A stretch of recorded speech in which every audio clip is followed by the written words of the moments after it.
Hello बच्चों, मैं हूं आपकी हिंदी मैम। हिंदी सीखने और सिखाने की प्रक्रिया में कक्षा 10 की पाठ्य पुस्तक का स्पर्श से पाठ 3 मैथिली शरण गुप्त द्वारा रचित कविता मनुष्यता। मैथिली शरण गुप्त जी ने इस कविता के माध्यम से हमें यह समझाने का प्रयास किया है कि मनुष्य सभी प्राणियों में श्रेष्ठ है। उसके सोचने, समझने और कार्य करने की जो अद्भुत क्षमता होती है वह अन्य प्राणियों में नहीं होती। तो अपने गुणों का सदुपयोग करते हुए आगे बढ़ना ही मनुष्यता है। तो चलिए हम लोग आगे बढ़ते हैं और पढ़ते हैं मनुष्यता।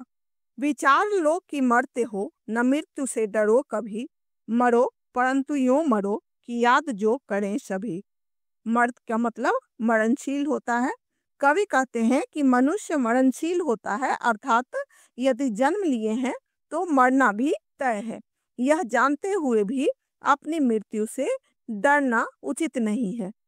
मरना सबको है, इसलिए मौत ऐसी होनी चाहिए कि मरने के बाद भी लोग हमें याद रखें। हुई नैयो सुमृत्यु तो वृथा मरे वृथा जिए।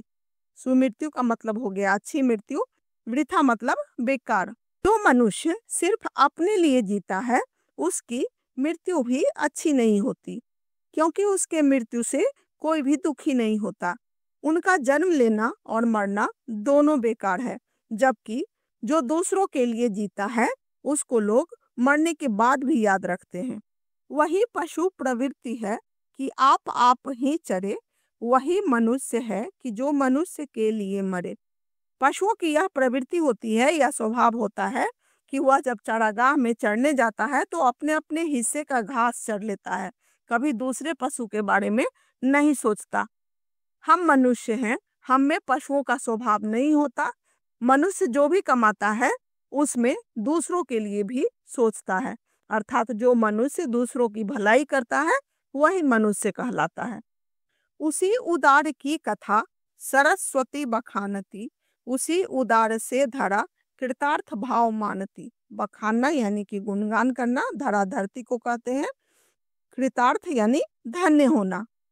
कवि कहते हैं कि जो मनुष्य महान होते हैं, उदार होते हैं या दूसरों की चिंता करते हैं, उनके गुणों का ही गुणगान सरस्वती भी करती हैं, अर्थात पुस्तकों में उनको लिखा जाता है। जैसे इतिहास, कहानी, जीवनी आदि हम लोग पढ़ते हैं ना, तो वे महान या उदार हृदय वालों का ही लिखा जाता है।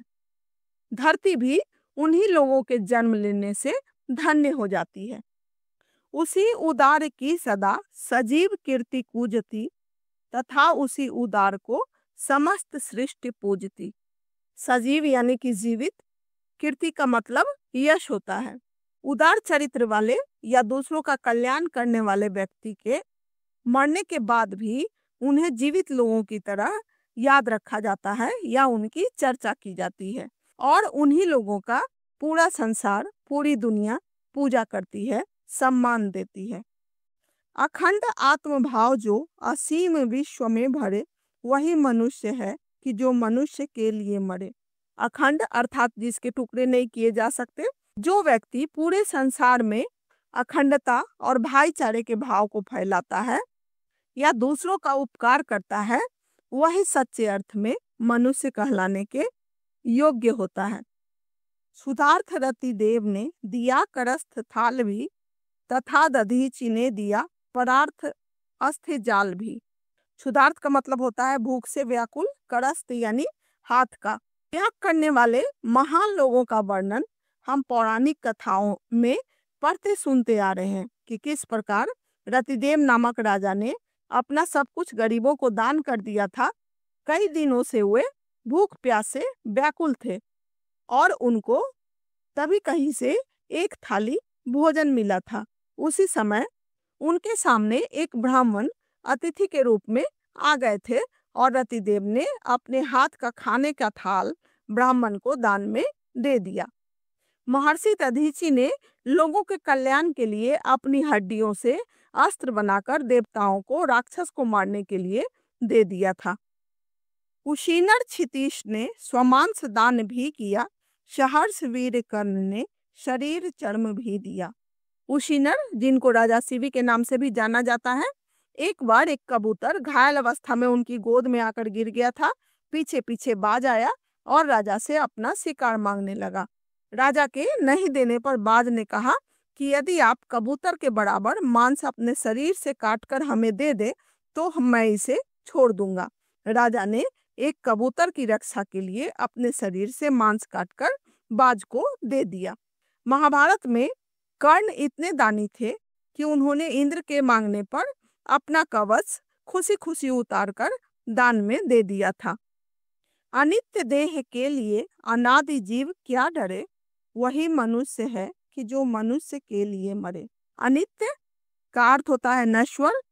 मनुष्य अपने इस नाश होने वाले शरीर के लिए क्यों डरता है, उसका तो नाश होना ही है। मनुष्य तो वही है जो दूसरों का भलाई करता है। सहानुभूति चाहिए, महाविभूति है यही, वशीकृता सदैव है बनी हुई स्वयं मही। मही ईश्वर को कहते हैं, वशीकृता यानी वश में करने वाला। जिसके दिल में दूसरों के लिए सहानुभूति होती है अर्थात दया और करुणा का भाव होता है, वही महान होता है। और खुद ईश्वर भी ऐसे लोगों के वश में रहते हैं या साथ रहते हैं। विरुद्धवाद बुद्ध का दया प्रवाह में बहा, विनीत लोक वर्ग क्या न सामने झुका रहा। संसार के नियमों के विरुद्ध चलकर लोक कल्याण के लिए गौतम बुद्ध ने दया और करुणा की धारा बहा दी थी। भगवान बुद्ध के परोपकार के कारण ही पूरा संसार उनके सामने झुक गया और आज भी लोग उनको पूरी श्रद्धा और भक्ति से याद करते हैं, उनकी पूजा करते हैं। आहा वही उदार है, परोपकार जो करे वही मनुष्य है कि जो मनुष्य के लिए मरे। परोपकार करने वाले या उदार हृदय वाले ही महान व्यक्ति होते हैं और मनुष्य कहलाने के लायक होते हैं। रहो न भूल के कभी मदांध तुच्छ वित्त में, सनाथ जान आपको करो न गर्व चित्त में। मदांध यानी कि घमंडी। कवि कहते हैं कि बेकार के धन वैभव पर घमंड नहीं करना चाहिए और ना ही इस बात पर गर्व करना चाहिए कि हमारे अपने हमारे साथ हैं, यानी कि हम सनाथ हैं। अनाथ कौन है यहाँ, त्रिलोकनाथ साथ हैं, दयालु दीन बंधु के बड़े विशाल हाथ हैं। इस संसार में कोई भी प्राणी अनाथ नहीं है, क्योंकि ईश्वर सबका ख्याल रखते हैं, सबका साथ देते हैं। ईश्वर बहुत ही दयालु होते हैं, उनके हाथ बहुत विशाल होते हैं जो सबके सिर पर होते हैं। उनका साथ सभी को प्राप्त होता है। अतीव भाग्यहीन है, अधीर भाव जो करे वही मनुष्य है कि जो मनुष्य के लिए मरे। वे मनुष्य भाग्यहीन होते हैं जो सब कुछ पाने के लिए उतावले रहते हैं या बेचैन रहते हैं। मनुष्य कहलाने के लायक वे होते हैं जो दूसरों के काम आते हैं। अनंत अंतरिक्ष में अनंत देव हैं खड़े, समक्ष ही स्वबाहु जो बढ़ा रहे बड़े बड़े। स्वबाहु मतलब अपनी भुजा। अंतहीन सीमा वाले अंतरिक्ष में या आकाश में असंख्य देवता खड़े हैं जो परोपकार करने वाले मनुष्यों को अपनी दोनों भुजाओं को फैलाकर स्वागत करते हैं। परस्परावलंब से उठो तथा बढ़ो सभी, अभी अमर्त्य अंक में अपंक हो चढ़ो सभी। परस्परावलंब मतलब एक दूसरे का सहारा, अमर्त्य अंक यानी ईश्वर की गोद, अपंक यानी बिना कलंक का या निष्कलंक। एक दूसरे को सहारा देते हुए उठो और सबको साथ लेकर आगे बढ़ो। अपंक अर्थात बिना कलंक का या अच्छे कर्मों के मार्ग पर चलकर देवताओं के गोद में सवार हो जाओ।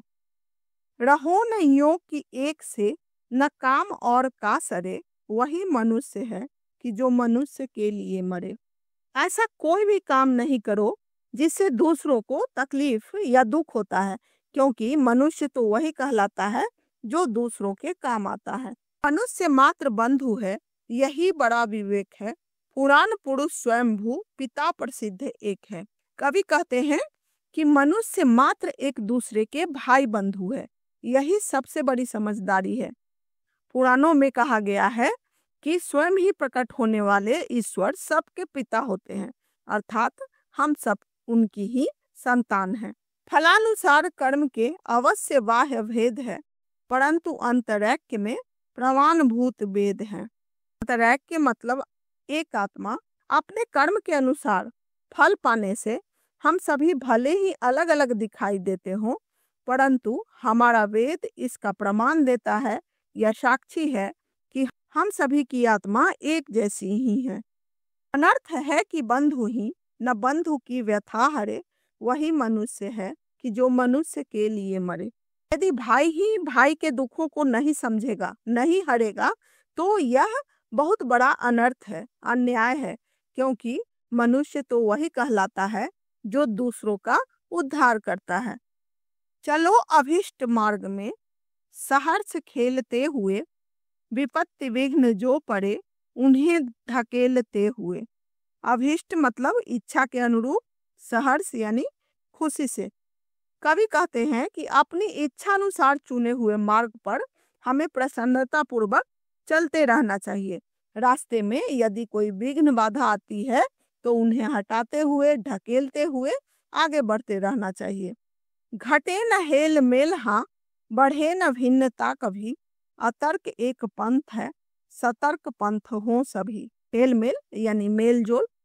हमारे बीच एक दूसरे के लिए स्नेह में, प्यार में कमी नहीं आना चाहिए और ना ही मतभेद होना चाहिए या नफरत होना चाहिए। बिना किसी तर्क वितर्क के या सोच विचार के सावधानी पूर्वक हमें अपने रास्ते पर बढ़ते रहना चाहिए। तभी समर्थ भाव है कि तारता हुआ तरे, वही मनुष्य है कि जो मनुष्य के लिए मरे। हमारी भावना यह होनी चाहिए कि हम एक दूसरे का कल्याण करें और अपना भी कल्याण करें, क्योंकि मनुष्यता या मनुष्य होने का यही गुण है। तो बच्चों, इस कविता से हमें यह सीख मिलती है कि मनुष्यता ही सच्चा धर्म है और हमें इसके सिद्धांतों का पालन करना चाहिए। आपको यदि मनुष्यता कविता का अर्थ समझ में आया हो तो आप मेरे चैनल को सब्सक्राइब जरूर कर लेना, ताकि आगे का पाठ आपको मिलता रहे, और लाइक कर देना। तब तक के लिए बाय।